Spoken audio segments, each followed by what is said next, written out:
जय माता दी दोस्तों, आप सभी कैसे हैं। उम्मीद करती हूँ आप सभी अच्छे होंगे, स्वस्थ होंगे। तो ये बताने के लिए कमेंट बॉक्स में ज़रूर लिख भेजिएगा जय माता दी। दोस्तों, पीला दान सबसे बड़ा महादान माना गया है। तो अगर आप मार्गशीर्ष गुरुवार के दिन पीला दान करते हैं तो आपकी ज़िंदगी में जो भी विघ्न, बाधा, कष्ट हैं, तंगी है, सभी दूर हो जाएंगे।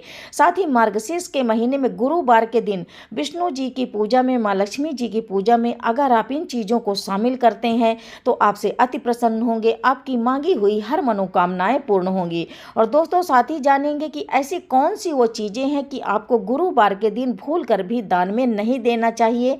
तो दोस्तों, वीडियो में बने रहिएगा। वीडियो जरा भी हेल्पफुल लगे तो प्लीज़ चैनल को लाइक और सब्सक्राइब कीजिएगा।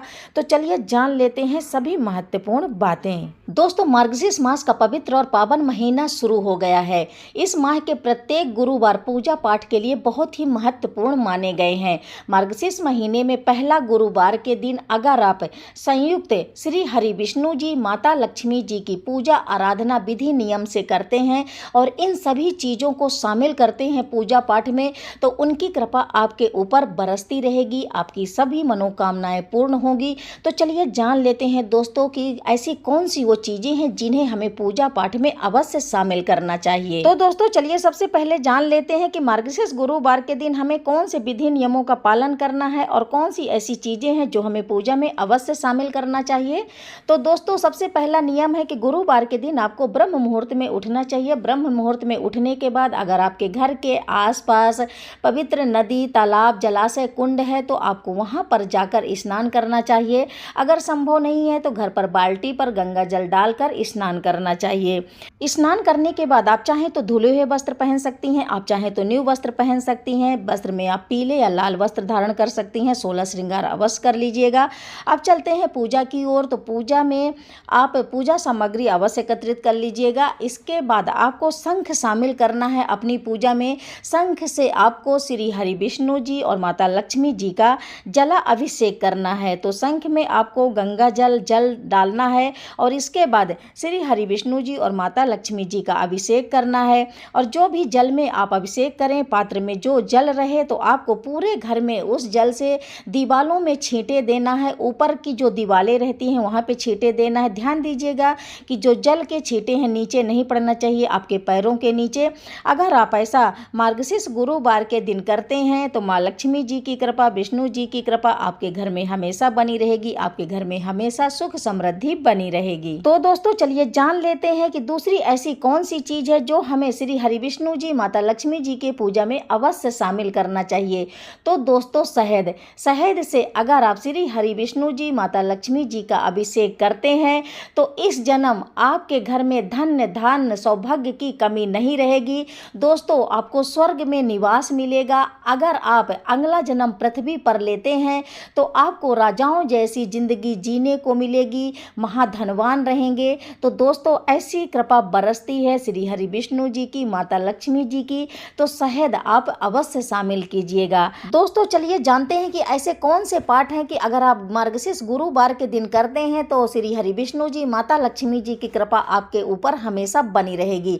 तो दोस्तों, सबसे पहला है लक्ष्मी जी का श्री कनक धारा स्तोत्र पाठ आपको अवश्य करना चाहिए। साथ ही श्री हरि विष्णु जी का सहस्त्र नाम, भगवत गीता और राजेंद्र मोक्ष आपको अवश्य पाठ करने चाहिए। अगर आप पाठ नहीं कर सकते हैं तो दर्शन मात्र ही अगर आपके घर में ये पुस्तक हैं तो कर लीजिएगा, आपको विशेष फल की प्राप्ति होगी।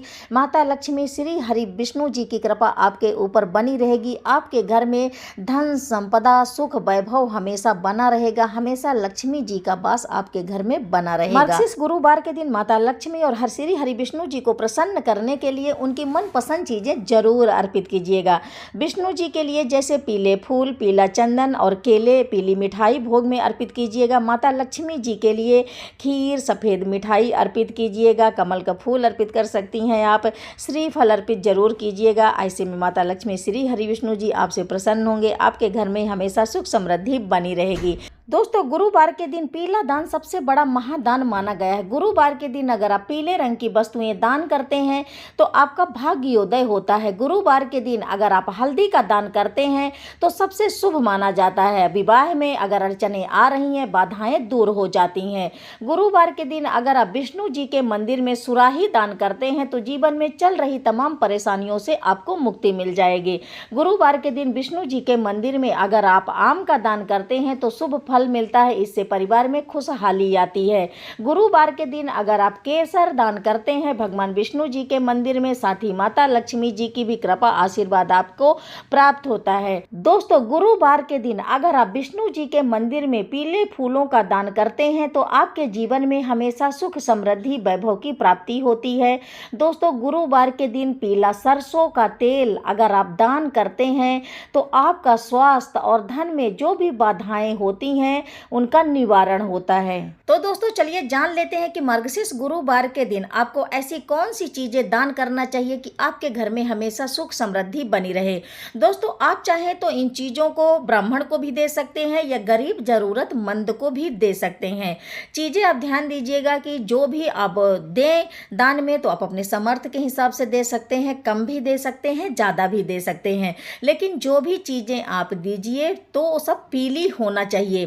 ठीक है, तो चलिए हम जान लेते हैं कि पीली चीजों में हमें ऐसी कौन कौन सी चीजें हैं जो दान करना चाहिए। दोस्तों गुरुवार के दिन पीले चावल दान देना बहुत ही शुभ माने जाते हैं। अब आप सोचेंगे पीले चावल कैसे बनाए, कहाँ मिलेंगे, तो आप घर में बना सकते हैं।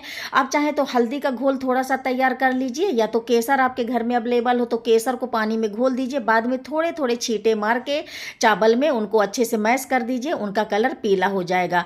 और सवा सवा चीजें जो है सवा सवा किलो दान दीजिएगा, बहुत ही शुभ माने जाते हैं। तो जैसे कि आप देख सकते हैं 1.25 किलो पीले चावल, 1.25 किलो चने की दाल, 1.25 पाव गुड़, केले आप दान दे सकते हैं, 11 केले दीजिएगा दान में। आप चाहें तो 5 भी केले दे सकते हैं 11 की जगह। और इसी के साथ पीला चंदन दे सकते हैं, पीले फूल दे सकते हैं, पीले वस्त्र दे सकते हैं, पीली चीजें सभी दान में दीजिएगा। तो चलिए अब हम जान लेते हैं कि आप अपने घर से ऐसी कौन सी चीजें हैं जो दान आपको नहीं देना चाहिए। उधार भी किसी के मांगने पर भी इनको नहीं देना चाहिए।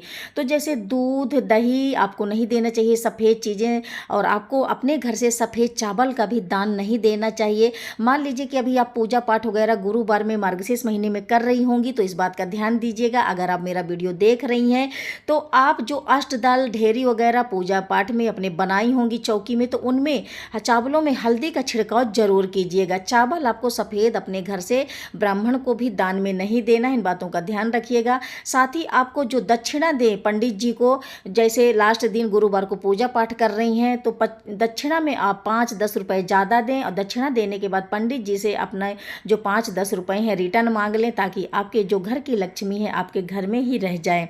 इन बातों का ध्यान रखिएगा। साथ ही आप इन बातों का भी ध्यान रखिएगा कि आपको गुरुवार के दिन मार्केट से छुरा चाकू कैंची नहीं खरीदना है इस दिन, और अपने घर से काली चीज़ों का दान भी नहीं देना, जैसे कि उड़द की दाल आपको दान नहीं देना है। इन बातों को ध्यान रखिएगा।